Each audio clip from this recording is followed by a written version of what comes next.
दो सर वाले हंस।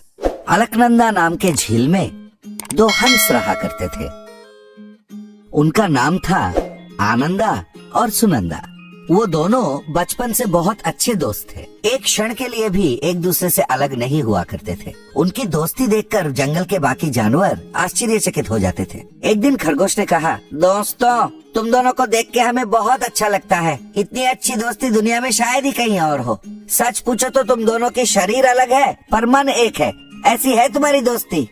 उनके बातों से दोनों हंस को बहुत अच्छा लगा। एक दिन आनंदा ने कहा,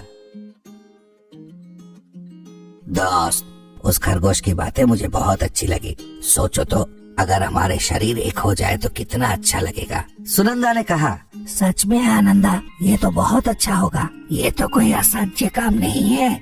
इसके लिए एक मार्ग है मेरे पास। उस दिन से आनंदा और सुनंदा घोर तपस्या करने लगी। मौसम बदले, काली घटा छाई, जोर का बारिश हुआ, पर उनका तपस्या नहीं टूटा।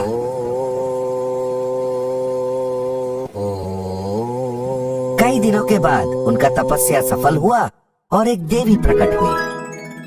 बच्चों, बहुत हुआ तुम्हारा तपस्या। तुम्हारी श्रद्धा और भक्ति मुझे बहुत पसंद आई। तुम्हें जो वरदान चाहिए मांगो। आनंदा ने कहा, माते प्रणाम। हम दोनों बचपन के दोस्त हैं। एक के बिना दूसरा रह ही नहीं सकते। हम चाहते हैं कि आप हमारे दोनों के शरीर को एक कर दीजिए। देवी ने कहा, तुम दोनों की मनोकामना बड़ी निराली है। तुम दोनों अलग अलग रहोगे तभी तुम्हारी दोस्ती बनी रहेगी। एक ही शरीर में रहोगे तो कई दिक्कतें आएंगी। ये तुम दोनों की दोस्ती में दरार डाल सकता है। सुनंदा ने कहा, माते, भक्तों की मनोकामना पूरा करना आपकी कर्तव्य है। अलग अलग शरीर में ही हमारी दोस्ती इतनी पक्की है, एक शरीर में तो और अच्छी होगी। कृपा करके हमारी मनोकामना पूरा कीजिए माते। तब देवता ने आशीर्वाद दिया और उन दोनों का शरीर एक हो गया, पर दोनों का सर अलग अलग था। आनंदा ने कहा, सुनंदा, देवी कितनी अच्छी है। हम दोनों एक दूसरे से बात कर सके, इसलिए हमारे सर को उन्होंने अलग रखा।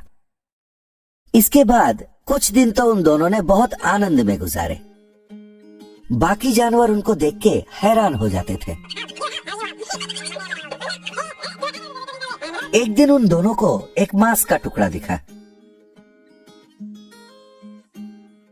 तब आनंदा ने कहा, अरे वाह, मांस खाए तो बहुत दिन हो गए। सिर्फ मछलियाँ खा खा के तंग आ गया हूँ। ये कहकर उसने मांस के टुकड़े को अपने चोंच में उठा लिया। तब सुनंदा ने कहा, ठीक कहा तुमने। रोज मछलियाँ खा खा के मैं भी ऊब गई हूँ। कभी कभी मांस के टुकड़े भी खाना चाहिए। मुझे भी दो। आनंदा ने कहा, तुम्हें क्यों दूं? ये तो मुझे मिला है। वैसे भी तुम खाओ चाहे मैं खाऊं, फर्क क्या पड़ता है? तुम्हें जो पसंद है तुम खाओ, मुझे जो पसंद है मैं खाता हूँ। कोई भी खाए जाता तो हमारे ही पेट में है। ये कहकर उसने उस टुकड़े को टक से निगल लिया। इससे सुनंदा को बहुत गुस्सा आया। फिर से एक दिन एक मछली को खाते वक्त आनंदा ने कहा, क्यों हर बार हर चीज में हिस्सा मांगती रहती हो? एक बार बताया तो था, तुम्हें जो मिले तुम खाओ, मुझे जो मिलता है मैं खाता हूँ। पर चाहे कोई भी खाए, जाता तो हमारे ही पेट में है ना। सुनंदा ने सोचा, इसको तो अच्छे से सबक सिखाना पड़ेगा। एक दिन वो दोनों जंगल में से जा रहे थे। उन्हें एक विषाक्त फल दिखा। सुनंदा ने उसे अपने चोंच में उठा लिया। आनंदा ने कहा, क्या कर रही है तू? वो विषाक्त फल है, खाएंगे तो मर जाएंगे। अरे तुम्ही ने तो कहा था जिसको जो पसंद आए वो ही खा ले। ये मुझे मिला इसलिए खा रही हूँ, चाहे वो विषाक्त क्यों ना हो। मुझे खाने का मन है, मैं खाऊंगी। तुम ज्यादा बकबक करके वक्त बर्बाद मत करो। आनंदा ने कहा, खाओगी तुम, पर वो जाएगा हमारे पेट में, दोनों मर जाएंगे। पागलों की तरह बर्ताव मत करो। सुनंदा ने कहा, इसके पहले सारे स्वादिष्ट खाना तुम्ही ने तो खाया, मुझे एक टुकड़ा भी नहीं दिया। अब मुझे मत रोको। ये कहकर सुनंदा ने टक से फल को निगल लिया। आनंदा ने घबरा के कहा, क्या तुम पागल हो गई हो? कुछ क्षण में हम दोनों मर जाएंगे। हम दोनों एक ही शरीर में जी रहे हैं, यही सबसे बड़ा समस्या है। मुझे और इस शरीर के साथ नहीं जीना है। चलो उस देवी के पास चलते हैं।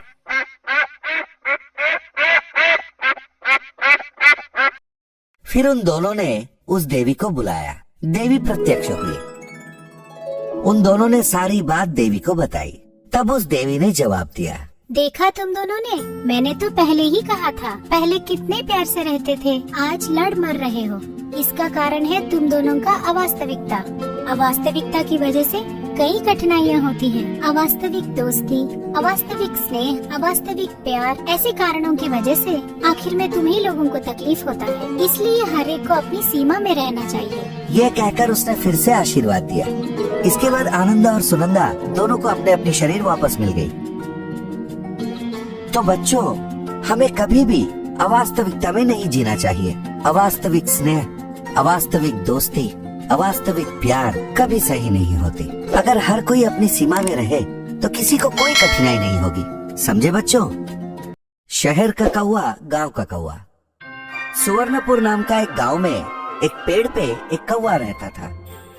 जंगल में खाने को जो मिलता था वो वही खाता था और खुश था।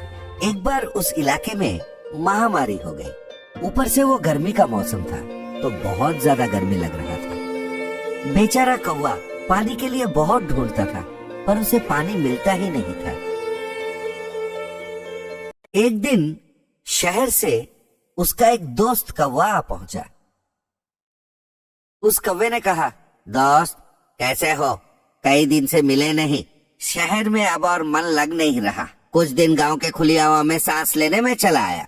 गांव के कौवे ने कहा, तुम आए अच्छा हुआ दोस्त, इतनी दूर से मुझसे मिलने आए धन्यवाद, पर यहाँ परिस्थितियाँ अच्छी नहीं है। ऊपर से पीने को पानी भी नहीं मिलता, बहुत कष्ट है। शहरी कौवे ने कहा, दोस्त हर समस्या का एक समाधान होता है। ठंडे दिमाग से सोचने से समाधान खुद ब खुद मिल जाता है। गंवार कौवे ने कहा, तो इंतजार क्यों, चलो जाके कहीं खाना ढूंढते हैं। फिर वो दोनों वहाँ से खाना ढूंढने निकल पड़े। फिर उन दोनों ने अच्छे से खाना खाया और उड़ के वापस आने लगे। बीच में वो दोनों एक पेड़ पे बैठे। शहरी कौवे ने कहा, दोस्त कई दिन बाद बहुत अच्छा खाने को मिला, धन्यवाद, पर अब मुझे बहुत प्यास लगी है, पानी चाहिए। तुमसे पहले ही कहा था ना दोस्त, यहाँ पानी मिलना बहुत मुश्किल है। रुको, मैं देखता हूँ कहीं थोड़ा पीने को मिल जाए। ये कहकर वो इधर उधर ढूंढने लगा। तब उसे एक घर के सामने रखा हुआ एक मटका दिखा। दोस्त उस घर के सामने एक मटका है, चलो जाके देखते हैं कहीं उसमें पानी हो। दोनों कौवे उड़ के आके मटके पे बैठ गए। मटके में पानी तो था पर काफी अंदर था। उन दोनों ने बहुत प्रयत्न किया पर पानी तक पहुंच नहीं पाए। गंवार कौवे ने कहा, दोस्त तुम बिल्कुल चिंता मत करो, तुम्हें बचपन की कहानियां याद है। इस पानी को ऊपर उठाने के लिए हमें पत्थर डालना पड़ेगा, तब पानी ऊपर उठेगा।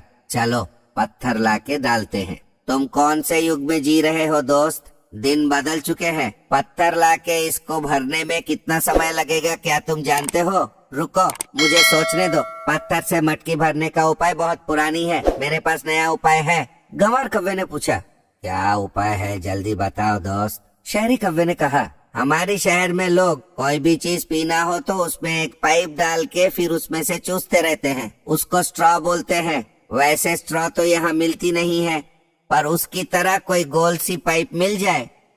दोनों पाइप ढूंढने निकले तो उनको जमीन पे पड़ा हुआ पेड़ का सूखा हुआ कुछ डंडा दिखा।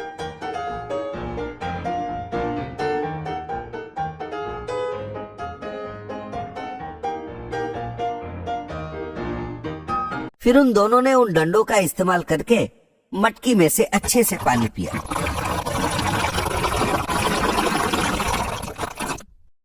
फिर वो दोनों खुश होकर वहां से उड़ गए। तो बच्चों, हम अगर ठंडे दिमाग से सोचें तो कोई भी समस्या का समाधान हमें मिल सकता है। समझ गए?